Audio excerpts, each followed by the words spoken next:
The story begins with a family anxiously awaiting a special day. Errol is about to turn 10 years old, the age when the goddess bestows a class upon a person in a blessings ritual, which then allows them to acquire skills appropriate for that class.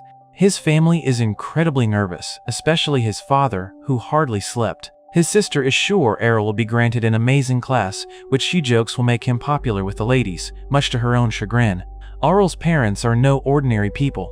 His mother is the renowned sword princess Farah, and his father is the archmage Leon. Since two advanced classes got together, everyone in the village assumes their son is destined for greatness. The ritual begins, and the children step forward one by one.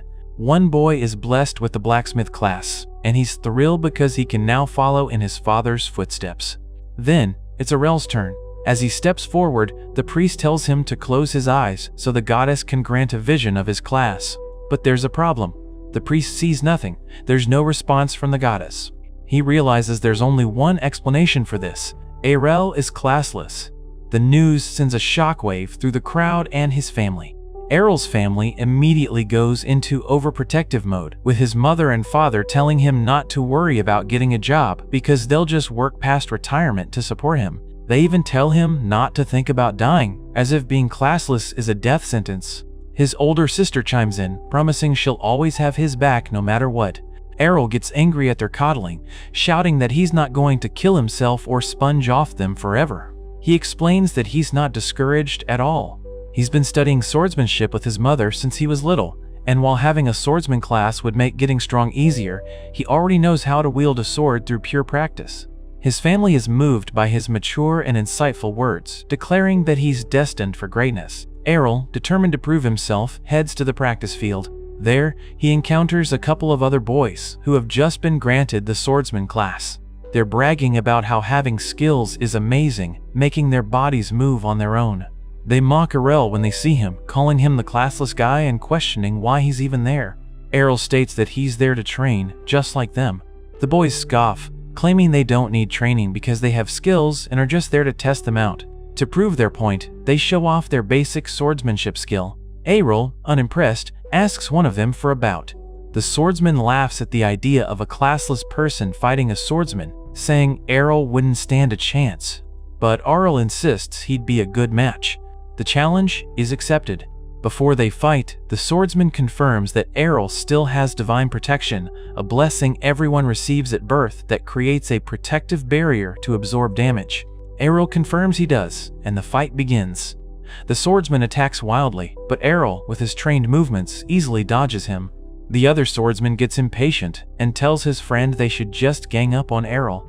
Errol welcomes the challenge, thinking it will be better practice. The two of them are clumsy, their skills not enhancing their teamwork, and they almost hit each other.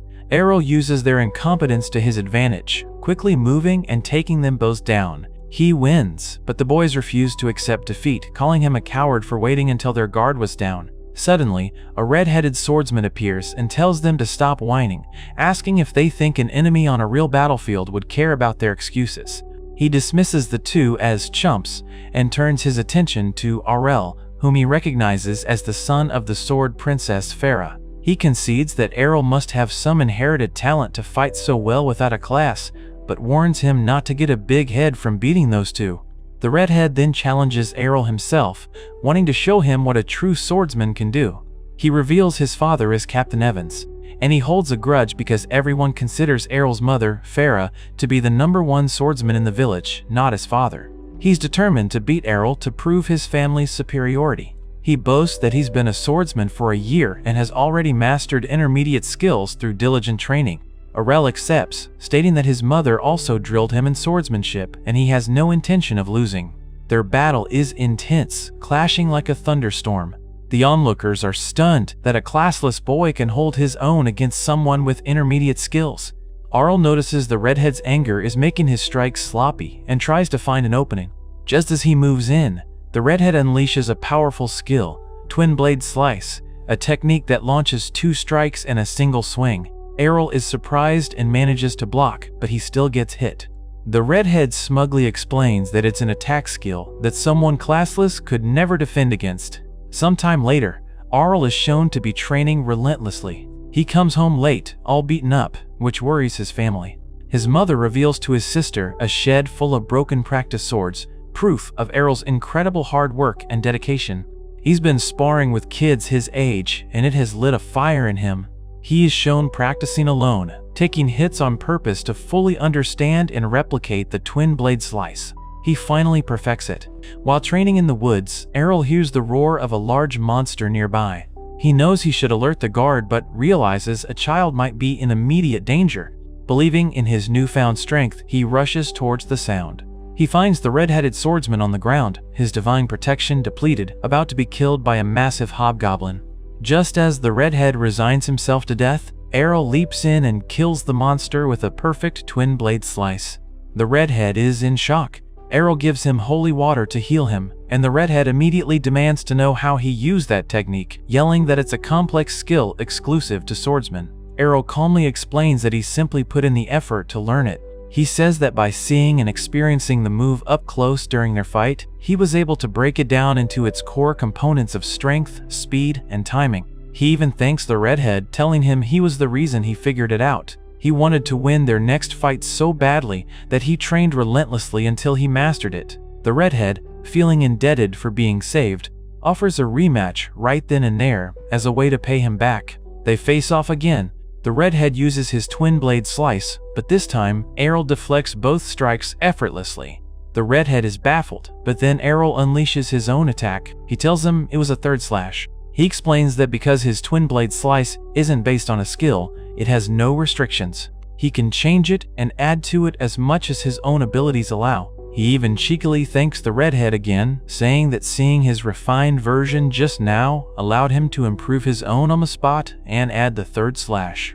The redhead refuses to believe that a classless fakery could surpass a genuine skill. They decide to fight one last time to settle who is truly stronger. Errol is even faster this time, and he defeats the redhead again. He explains that his speed improved because, once again, watching the redhead's technique up close allowed him to instantly refine his own. A few days pass, and Errol overhears his parents talking about how the redhead, Evan's son, has set off for a place called Brescia, the City of Swords. Errol's mother mentions that she used to work there in a guild, a place where everyone would help each other get stronger. Hearing this ignites a new goal in RL. He decides he also wants to go to Brescia to find out just how strong he can become, even without a class of his own. 5 years later, RL is on a transport heading towards his goal, the City of Swords, Brescia. On the ride, 2 other passengers, a dual swordsman and a barbarian, are boasting about their advanced classes and how they're headed to the City of Dreams for any blade wielder. They try to strike up a conversation with each other, but the barbarian insults the dual swordsman's light armor, calling it a ridiculous outfit. The dual swordsman just explains that speed is key for his class, so dressing light is essential. Suddenly, their journey is interrupted by an orc horde attacking the transport, led by a massive king orc. The other passengers panic, knowing that it usually takes an entire party to hunt a king orc. They beg the 2 advanced class swordsmen for help, but the heroes are anything but. The dual swordsman immediately bails, yelling that he has his hands full, just keeping himself alive and he's not risking his life for others.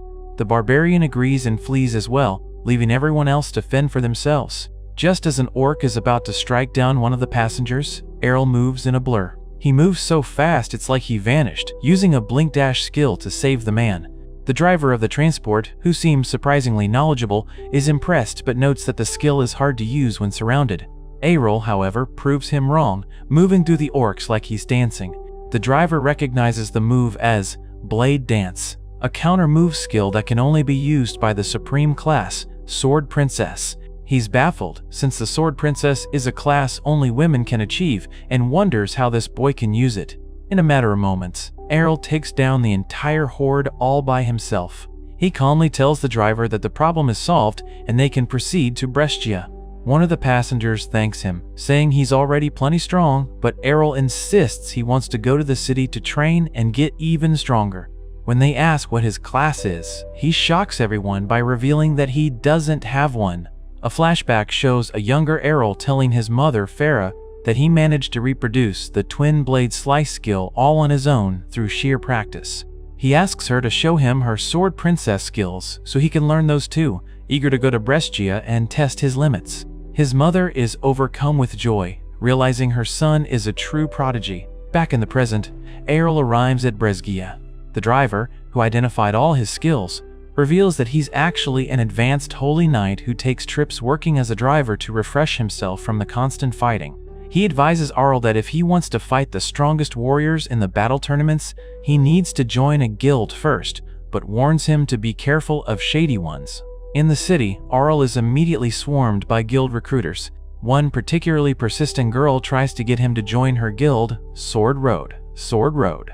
Errol sees right through her desperation, figuring her guild must be a minor one short on members, so he declines. When she offers a full-day date with her as a special perk, he bluntly tells her he has no interest whatsoever, noting that her attitude and flat chest remind him of his sister. He cuts to the chase and asks her which guild is the most powerful. Annoyed, she tells him it's Black Blade, a guild with 8 A-rank swordsmen.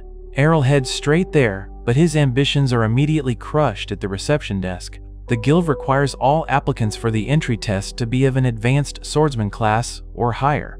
When Errol states he's classless, he's told to leave. He pleads for a chance to take the test, confident he can pass, but the rules are absolute. Dejected, Errol remembers that his mother gave him a letter of recommendation for her old guild, anticipating he might run into this exact problem. As he searches for the guild, the same persistent girl finds him again. She's practically begging him to join, admitting that her guild is on the verge of being disbanded because they don't have enough members. She even offers to lick his shoes. As she points him towards her guild's building to at least get him to visit, Errol recognizes the name from his mother's stories, Dragonfang. This is the guild his mother was in. He enters the run-down building and meets the girl's father, the former dual sword king who founded the guild. He's now a drunkard who has lost his right arm and tells Errol to leave because the guild is doomed. The girl, whose name is Lilia, looks defeated, but Errol surprises her by saying he wants to join, explaining that no other guild will have him anyway. Lilia is ecstatic and rushes him through signing the contract. However, her joy turns to fury when she finally sees his proof of class document and realizes he's truly classless. She feels completely tricked, screaming that a classless member is no help at all and their guild is still screwed. Just then, another person walks in, a red-headed girl named Reiner. She instantly recognizes Errol, but he doesn't remember her at first. She reminds him they're from the same village and used to train together 5 years ago. He vaguely recalls sparring with someone of her hair color but thought it was a boy, the son of Evans. Reiner corrects him, stating Evans only had a daughter, and that's her. He apologizes, admitting she looks very different now. Lilia remembers Reiner talking about a classless guy she can never beat and realizes Errol is him. Reiner, full of confidence, declares that she's gotten much stronger in the past 5 years and won't lose to him again. She challenges him to a bout for old time's sake. In the practice field downstairs, their duel begins. Reiner attacks with Twin Blade Slice, and this time her attack lands. She reveals she's now an advanced power bladesman, and her sword is 5 times heavier than a normal one. Thanks to her brute strength skill, her power is overwhelming, and she's sure he can't win just by countering with the same skills. Errol is impressed but unfazed. He tells her that now that he knows the secret to her strength, he won't have to take any more hits. He uses the Shadow skill, a supreme class technique, to create an afterimage and dodge her attack completely. Reiner is stunned, unable to comprehend how a classless person can use such a high-level skill. Errol simply says he learned to move really fast. Reiner tries again, but her attack only hits another afterimage. She reveals another trick up her sleeve, the Power Bladesman's Guts skill, which reduces the damage she takes from his slashes. Seeing this, Errol decides to use one of his mother's techniques, the Sword Princess counter skill, Obtain Counter. He flawlessly executes it, deflecting her power and defeating her. Reiner collapses, devastated and crying that she lost again, despite all her hard work. After the fight, Lilia's attitude does a complete 100. She warmly welcomes Errol to Dragonfang, claiming she believed in him all along, though he reminds her she was just biting his head off. With the contract signed, he asks why the guild is so screwed. Lilia confesses they are in a massive amount of debt. Their only hope is a guild competition happening in 1 week. The prize money is enough to pay back their loans with cash to spare, but they needed a third member to even be eligible to enter. Aurel learns that Reiner has been a loyal member ever since Lilia's father took her in when other guilds rejected her for being a kid. The catch is that in the competition, the three of them will have to fight against a team of 5 opponents of unknown strength. While Lilia is terrified of the odds, Aurel is thrilled. He says fighting tough opponents to refine his techniques is the whole reason he came to Brescia in the first place. The next morning, Lilia makes a big announcement, telling everyone that since their guild, Dragonfang, now has 3 members, they are eligible to participate in the guild competition this weekend. Aurel asks if winning will get them enough prize money to keep the guild going, and Lilia confirms it will. She explains the rules. It's a one-on-one elimination-style tournament where the guild with no members left loses. Teams are limited to 5 members, so they'll have to make do with their 3. She tries to be optimistic, saying it's rare to face A-rank swordsmen and they have 2 B ranks on their team. This prompts Aurel to ask what A rank and B rank even mean. Lilia is surprised he doesn't know and explains it's a ranking of individual strength. Out of about 500 swordsmen in the city of Brescia, only around 20 are A rank. She and Reiner are B rank, and she figures that since Aurel beat Reiner, he's probably B rank as well. She believes they can win as long as they don't get matched against an A rank. Lilia then heads to the Colosseum to check the tournament bracket and see who their first opponent is.